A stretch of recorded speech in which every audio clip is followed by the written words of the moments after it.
Hi friends, Emily Midgett here with you today on the Pinkfresh Studio YouTube channel, and today I have a belated birthday card created with some of the new goodies from the latest release from Pinkfresh.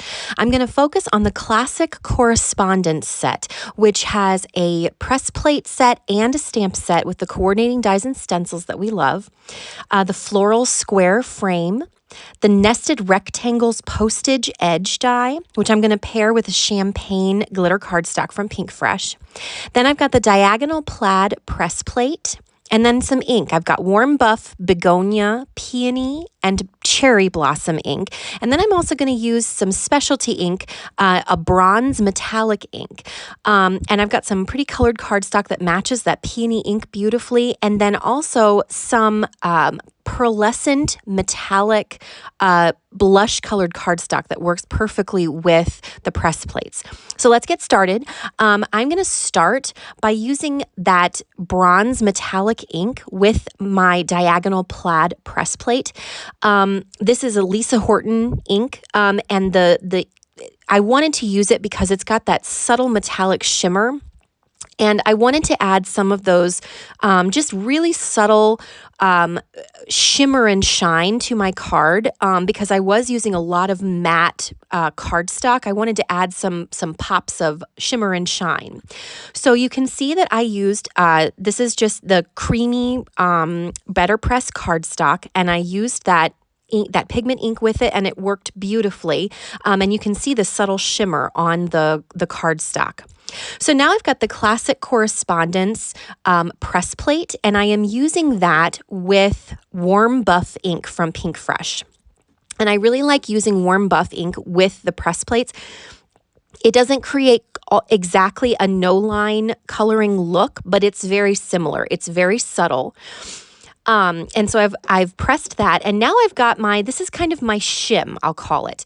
It's a piece of thick Bristol cardstock, and because that pearlescent cardstock is a little bit thinner than the Better Press cardstock, I use that shim. I learned this trick from Carissa Wiley. I use that shim to impress that gorgeously detailed image down into that thin pearlescent cardstock, and that shim helps to press that down into that cardstock without having to use the Better Press cardstock.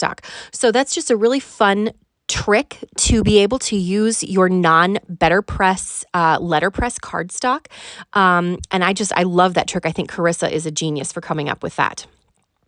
So I've used the nested rectangles postage edge die with some champagne glitter cardstock, and we're just going to use the long edges of that die cut to add a little bit of extra interest.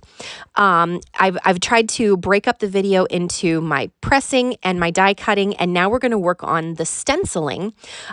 We're using the Classic Correspondence coordinating stencils. I'm going to start with warm buff. Now, the warm buff for stencil 1, it's mainly just kind of delineating the images. It's adding a little bit of warmth to those images because this is the majority of the solid background on each of these images. We're just adding that little bit of warmth, that kind of, it's like a creamy taupe color. So then our second stencil is with begonia.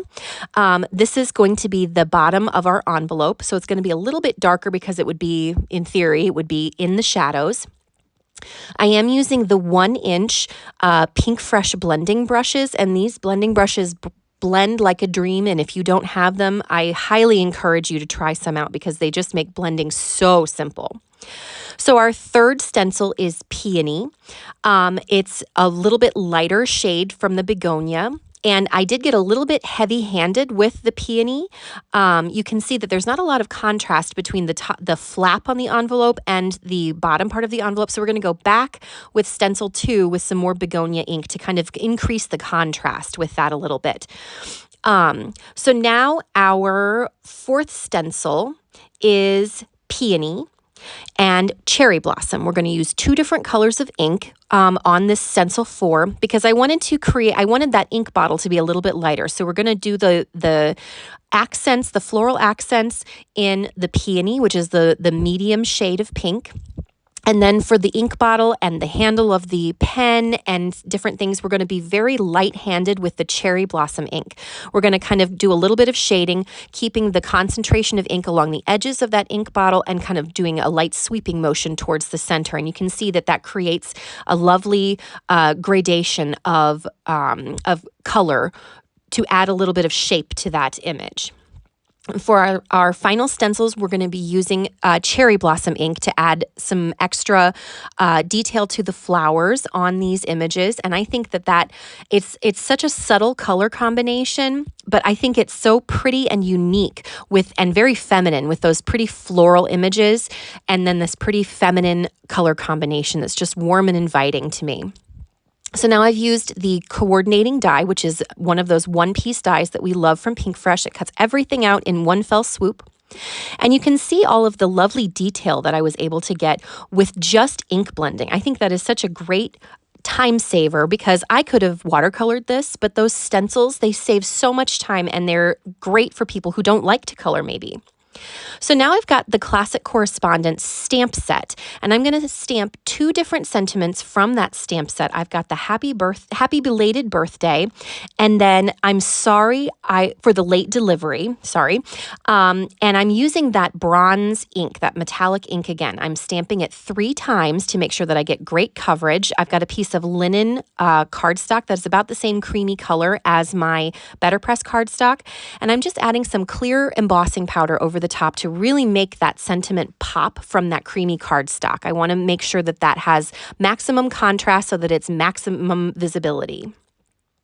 So I'm just using my trimmer to trim off the smaller sentiment piece, and then I'll use the coordinating die to die cut the larger happy birthday sentiment. And now you can see we've got all of our die cuts and all of our press plate pieces ready to go and ready for the card to be assembled. I'm using my Gina K trimmer to trim the Better Press cardstock panel down, the striped Better Press cardstock panel down.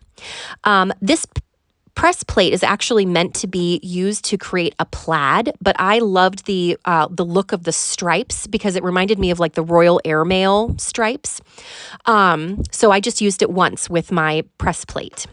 So now I am trimming off the postal edges of that glittery die cut that we created, and I'm going to use those to accent our solid pink cardstock piece, which I cut at, I believe it was about 2.5 inches.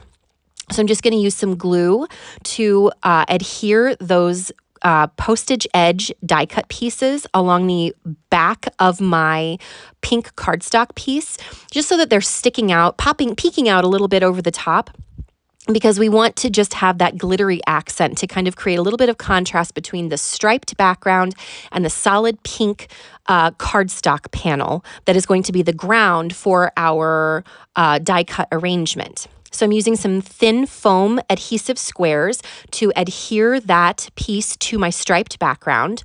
And now I'm using a double layer and a single layer of foam adhesive to add all the rest of my die cuts. I've got my floral square frame die cut piece that I just used without ink to add that gorgeous impression, and it just creates a little bit of beautiful texture on that pearlescent blush cardstock. And now I am using, again, double and single layers of foam adhesive to add the sentiment pieces. And then finally a few ballet slipper jewels. And then we've got this gorgeous happy belated birthday card with a kind of a Royal Mail theme, a feminine Royal Mail theme. So I hope you enjoyed this video. I hope you learned something. If you have any questions or comments, feel free to leave them in the comments section. And don't forget to hit the like and subscribe button to hear more content from us in the future. Thanks so much for watching. Have a great day. Bye.